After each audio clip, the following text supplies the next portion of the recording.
If this is real, this is genuinely the worst thing I've ever seen. And honestly, one of the worst things I've seen in the entertainment business, arguably in decades. As just to talk about Drake for a second, out of all the lawsuits that have been... That's really... This is the worst thing you've seen from the music industry and Hollywood and all this kind of stuff? Really? That sounded like some hater shit.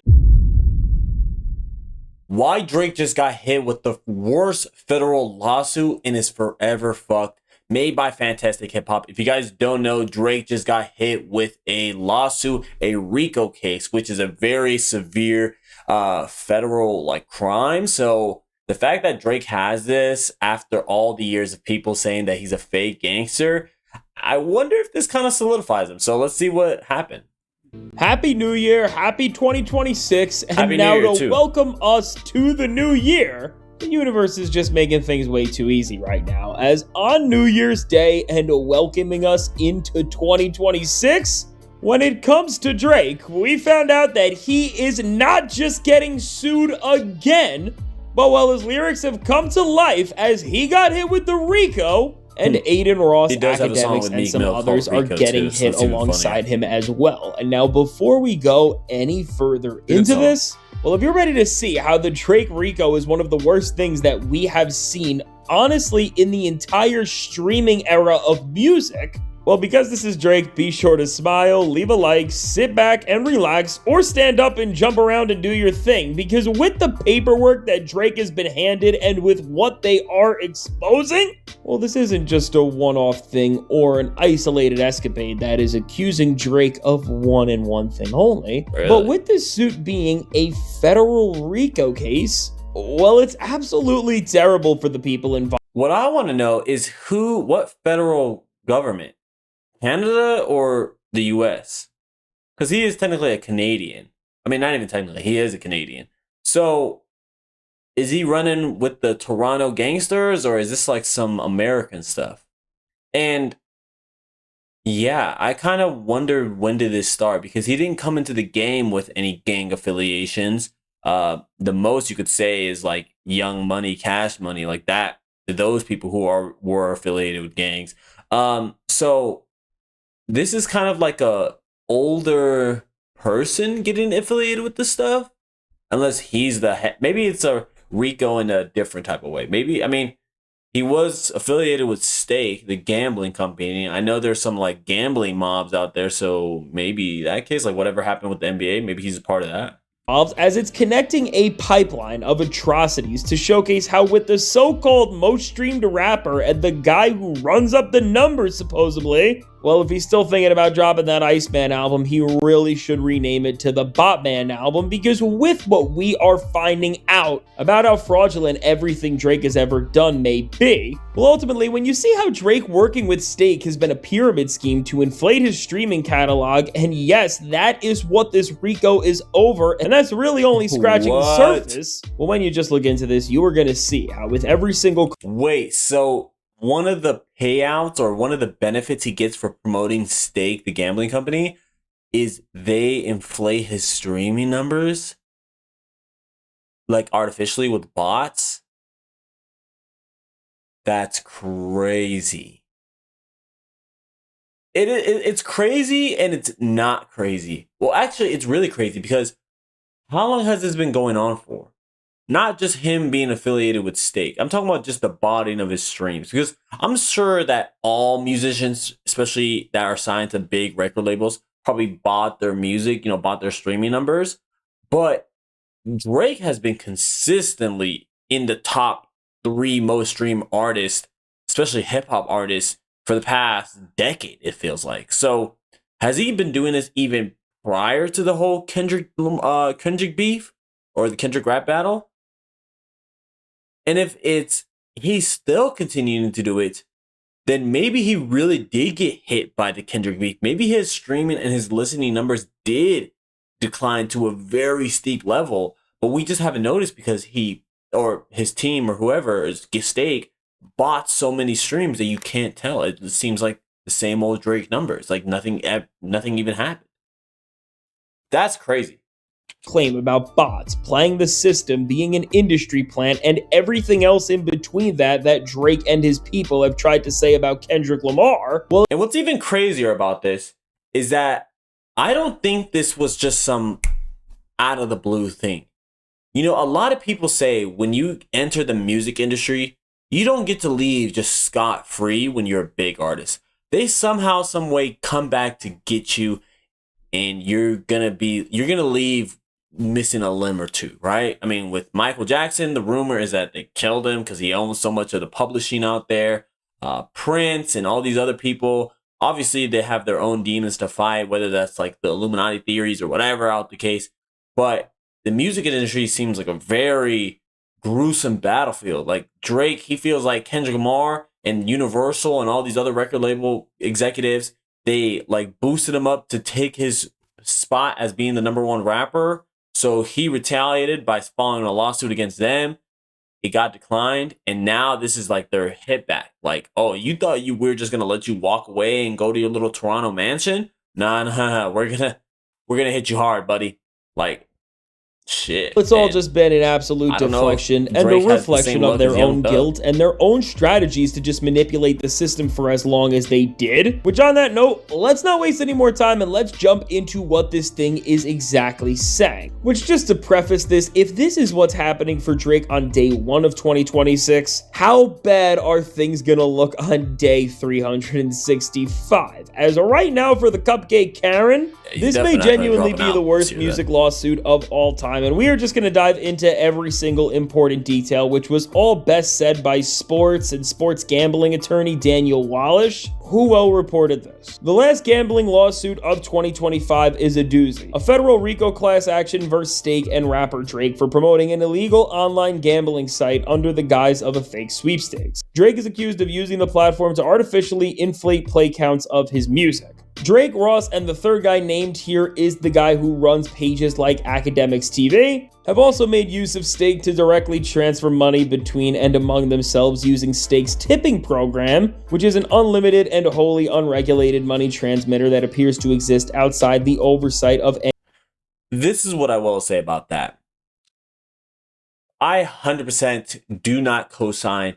I mean, who cares if I co-sign or not? But I think it's actually a deplorable thing for any of these people to kind of promote gambling, but not use their real money. I'm not a fan of gambling regardless if it's real or fake money, but the fact that they're kind of know the CEOs or know the people that can control the numbers of the site and saying like, oh, we need this much money so we can gamble.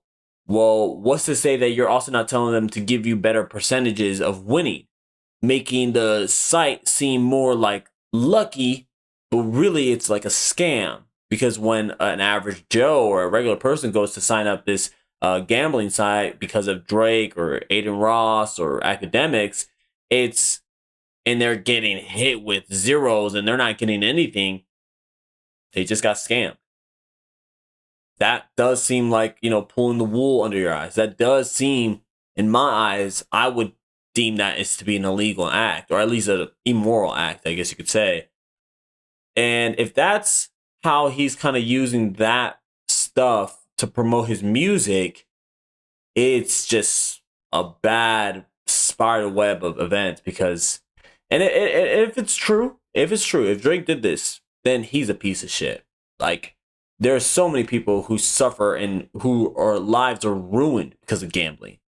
And I will never say that, good job, Drake, for making great music, but all these people have suffered. Don't get me wrong, I don't think artists are meant to be like great people. I don't care about like whether they're great or not, but I will call you out on your bullshit. So that's crazy. Any financial regulator. Through Stake's tipping function, defendants have financed their combined artificial streaming to create fraudulent streams of Drake's music, fabricate popularity, disparage competitors and music label executives, and distort recommendation algorithms. And don't worry, it gets worse, as it says, at the heart of the scheme, Drake acting directly and through willing and knowledgeable co-conspirators has deployed At the heart of the scheme, Drake acting directly and through willing and knowledgeable co-conspirators has deployed automated bots and streaming firms to artificially inflate play counts of his music across major platforms such as Spotify.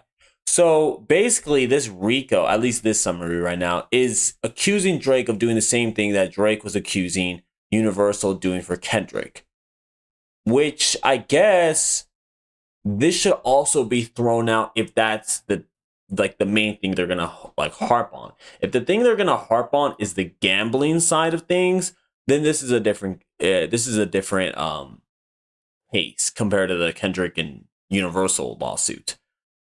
But if they're gonna be harping on about this botting, it should be treated like the Kendrick one, because I don't think anybody would disagree that the Kendrick one wasn't botted. Whether or not it was botted to like a super degree, like a mass amount of bots, like 90%, 80%, 70%, I don't know. But I mean, it should be treated the same way. Like, come on now. We're not going to sit here and say that Kendrick didn't bot. I'm not going to sit here and say that Drake didn't either, but everybody does, it seems like. In this day and age, like, there's no hiding it. Automated bots and streaming farms to artificially inflate play counts of his music across major platforms such as Spotify. So when Drake just called out Spotify for being Botify a few weeks ago, just remember the personal touch that came with. And then what it goes on to say is that these inauthentic streams injected via interstate digital pathways were calibrated to mislead royalty, and recommendation engines manufacture popularity, distort playlists and charts, and divert both value and audience attention. In tandem, this manipulation has suppressed authentic artists and narrowed. Okay, something just clicked in my head. I know I'm pausing a lot, but a lot of things are like, I want to get things off my chest. Like, when I think of something, just tell you guys. When they say these authentic streams injected via interstate digital pathways were calibrated to mislead royalty and recommendation engine, is basically, in my interpretation, is that instead of paying Drake, the gambling company, instead of paying Drake with money from like hard cash, they're paying botting, Spotify, music things to listen to his music artificially, and the royalties he earns from people watching or listening to his music is how he's getting paid. That is creative. It's misleading, sure, but it is creative. It's kind of like a funnel. It's like a filter. And he might lose like a couple cents here and there because the percentage split between all these things. But if they're putting millions, hundreds of millions into this botting thing, then it is a way. Wow, that's creative. I can't even say anything. I don't even know. Audience attention. In tandem, this manipulation has suppressed authentic artists and narrowed consumers' access to legitimate content by undermining the integrity of curated experiences. Right. And then it says stakes user-to-user tipping and encrypted internal transfer mechanisms have fueled and enabled payments to bot operators and amplifiers to be hidden from public or regulatory view. And then they get into some specifics, as it says, one example of a publicly documented large value tip is a $100,000 tipping transfer between defendants Drake and Adin Ross in 2023, days before the filing of this complaint. Defendant Drake gave defendant Ross a $220,000 car as a gift. These tips and many others like them cycled among defendants Drake, Ross, and Akademiks TV were underwriting, botting, and paid engagement campaigns. And then one of the final points that is major is that Stakes' platform design, which masks counterparties and camouflages withdrawals as generic transactions,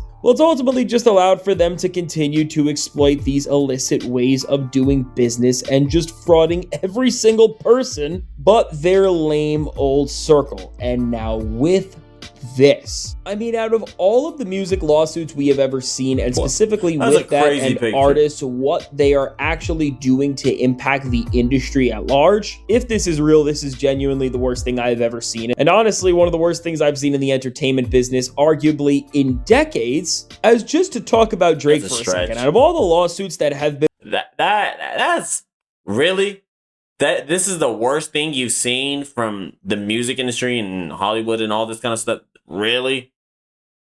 That sounded like some hater shit. I'm not going to sit here and say it's not bad. Of course it is. But come on. The Epstein shit that recently happened, the whole Harvey Weinstein Me Too shit, maybe that's not recent enough for him to think that this is in the same ballpark, but the Diddy shit, those things are way worse than Drake just faking his music stream from gambling money, in my opinion. Don't get me wrong, gambling's pretty bad. It's really bad. But all the other shit that was going on, come on now. Released and put out about him, this is by far the worst, because pretty much what we are seeing happen here is now that all the worst actions and things he has ever done and been accused of on paper are all coming together now on the highest level we have seen in paperwork in a whole Rico, and are claiming that everything Drake has been doing with Stake and as a rapper has been working in unison, pretty much in a pyramid scheme, you could say, that's all trying to defraud people, the record labels, streaming platforms, and so many other parties by just skewing every single thing possible. And really, if we look in the streaming era, while there has always been issues, we've seen artists get exposed faking things, we've even seen the companies and partners do this as well, there has never been anything this wide scale, this elaborate, and this thought out. And the potential consequences of this all have never looked more terrible, because if we break this thing down for a second and just look at the potential implications of the biggest and most streamed artist in the world literally committing fraud can have industry-wide, well, again, is what we are seeing now is that Stake and the company that they have set up, and then the voices they have used to build up the company, which are Drake, Adin Ross, DJ Akademiks' platforms and puppets, which on that note, it's so funny that this guy who runs Akademiks TV, who goes by this whole grand loser name, and Drake loves him, well, as the lawsuit says, he's literally been hiding out in Australia this whole time, cosplaying as a rap fan and somebody from the culture, and he's causing all of this division while having no place in any of this at all. Well, overall, now what this lawsuit is showing and racking down on is not just that Stake has used the voices of Drake, Adin, and Akademiks to project and push their horrible service onto so many people in the most deceptive way possible, but now in addition to lying to the people, Drake, Adin, and the rest of I think that's where people need to really hone in on is the gambling aspect. I mean, do we really need to go into description about why gambling is such a deplorable thing to be promoting? It's like saying go out there and promote drugs and heroin and all this shit. It's like, come on now, we're not gonna sit here and say that his music trumps, that, and his music has not even really been that for a while now. So he doesn't even have that leg to stand on, in my opinion. But the partners have been working together to pretty much clean up Drake's books and pockets, wipe money away from his name, put it into streaming companies to inflate numbers, and then with that money that's being frauded, increase his payout to do it all over again and fraud more people and continue to cheat the system. And really, when you look at this, this is straight up fraud, and not just at the expense of his own business partners, but at the expense of fans and other artists who are trying to find ways to build sustainable music careers where they all have to share revenue that they are earning. And on that note, for the people who get mad that we're still talking about Drake in 2026, with stuff like this is why it's not stopping, and this is why it's never gonna stop, because I can't let this slide,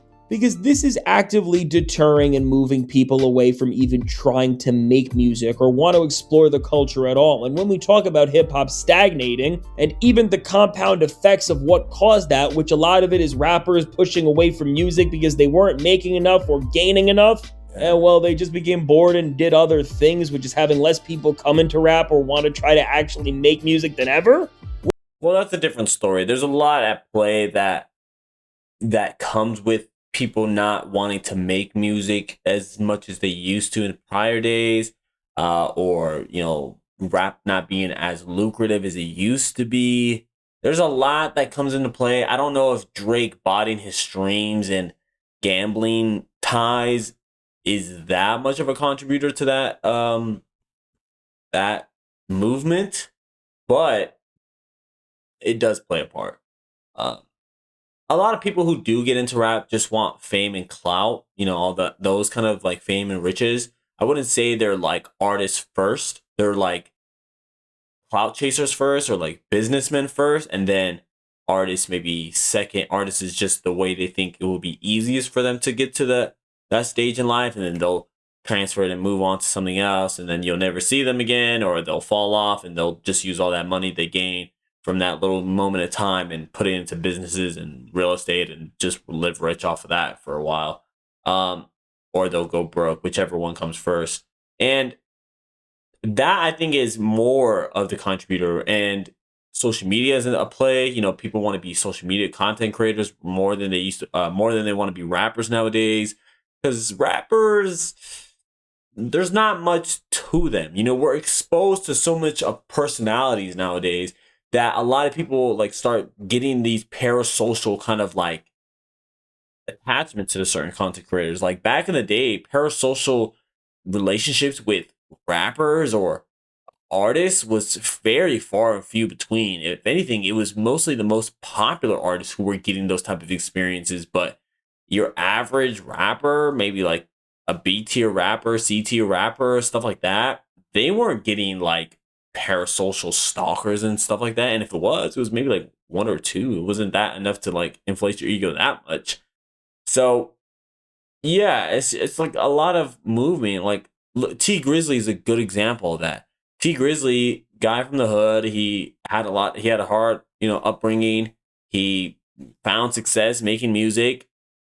Then when music started falling off, he switched now to content creation. He's like a Twitch gamer and stuff like that. And to me, it's just like, if you had done Twitch gaming first, you probably would have never even tried rap. We probably would have never got First Day Out and all this stuff. D to the A and all these things. And my thing is like, oh, well, then don't be offended when I don't call you like a great artist. You're just like a person who got lucky, in my opinion. I'm kind of rambling at this point, but yeah, it's kind of where like this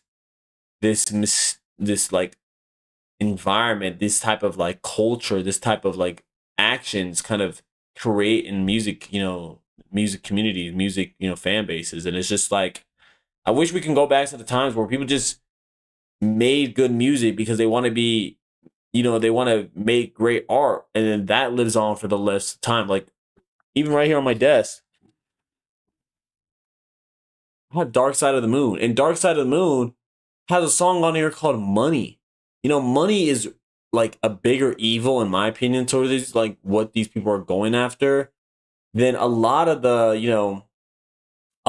other sins or lustful greed, whatever you want to call it. And they just kind of, they don't want to make a Dark Side of the Moon. They want to make a freaking For All the Dogs. Like those two albums are not even in the same conversation.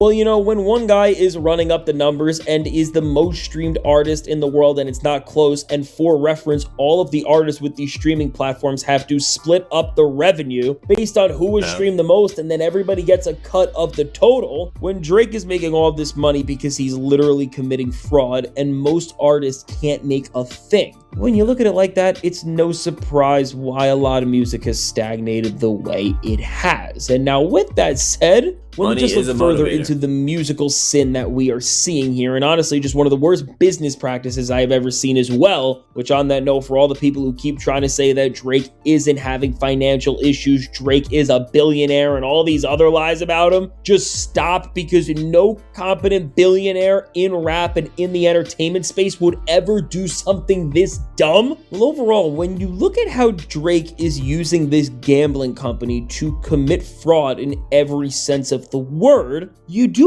Well, is that necessarily true that billionaires don't do shady shit? There's plenty of billionaires out there, especially the ones that aren't on paper, at least like they don't disclose their taxes and stuff like that, like in the Middle East and things like that. They do plenty of shady shit. Like Drake, maybe not to make their money, but maybe just on their free time they do shady shit. But regardless, it's still it's a risk they're taking by doing these actions, regardless if it's for making money or not.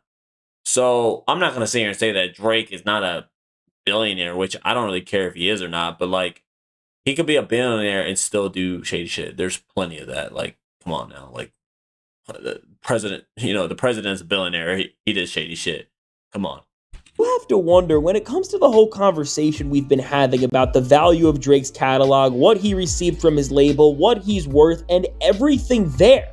It's like that scene in The Sopranos where Tony has to ask, is any of this even real? Because when we just think about all of the conflict that Drake has had with his label and the seeming disconnect that started over trying to re-up his contract and get more money than the last bag he got, which was supposedly $400 million, well, when you just see the games Drake has been willing to play and you see the way he has tried to trick the system, which we are just never seeing within a more grand and poignant and direct way right here, you start to ask yourself, did Drake get that $400 million because he was frauding the system back then? And then you start to question, has Drake been gaslighting his label into thinking... Okay, I think we get the point. I'm not going to watch the whole 30-minute video about this, but Drake, you have some answers to give.